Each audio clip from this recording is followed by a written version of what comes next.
Now, a recent surge in car theft has given Victoria the unenviable title of the car theft capital of Australia. The latest data from Victoria Police shows more than 10,000 cars are being stolen per year. That's more than 27 a day, or one every 42 minutes. That means by the end of this show this morning, at least 5 cars would have been stolen across Victoria. The wave of thefts has sparked a 25% surge in stolen vehicle insurance claims as well. So what's driving the surge, and how can you avoid being targeted? For more, we are joined by car expert founder Paul Marrick and former Victoria Police Detective Charlie Bazina. Good to have you with us. Paul, first to you. Police have seized over 1,000 cloning devices since last year. What are they? How do they work? Look, a cloning device basically allows a thief to replicate the owner's car key. They can clear the existing keys attached to that car as well. And it means that they can basically take your car away within minutes and the keys will still be inside your home. Wow. Charlie, who's stealing the cars and why? Good morning, guys. Well, it's a cross-section. We've got the youth gangs at the behest of organised crime figures doing these arson attacks. So the youth gangs are doing it. And cross-section, you've also got organised crime gangs putting stealing cars to water straight into a shipping container and over to the Middle Eastern countries. So a cross-section of the lucrative market of stealing motor cars.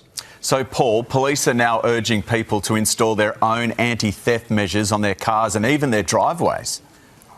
Yeah, look, I mean, this is it's a sad state of affairs in Victoria. You've got police that are completely swamped with everything at the moment, and they don't have time to actually police this properly. So they're suggesting go for stuff like a steering lock, an OBD lock, which is the port they use inside the car to basically clone your device. Unfortunately, if you own a Toyota, they can basically steal that car using cables outside the car. They don't even need to get access to your vehicle. So it really is just a troubling time at the moment for Victorian car owners.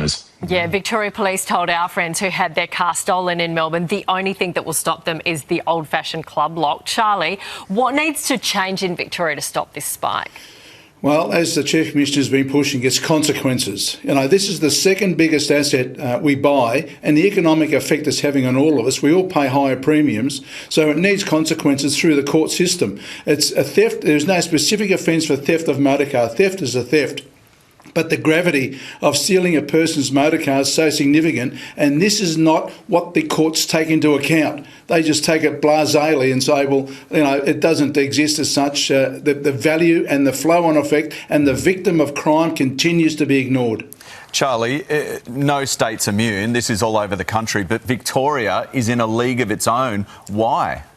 Well, again, it's that not having the consequences. It's by this inept government that's not supporting Victoria Police. They are making arrests, but that's not what it's all about. They get them to the court, and the court, as I say, aren't taking the gravity of a theft of a motor car and the impact it has on the victim of the crime, unfortunately. So it is about consequences. Start locking these people up, the recidivist offenders. And this is where it's got to be, to send that strong message, and the courts continue to fail the community of Victoria. Yeah, Victorians are angry, and we are going to stay on this story. Thank you both for your time this morning.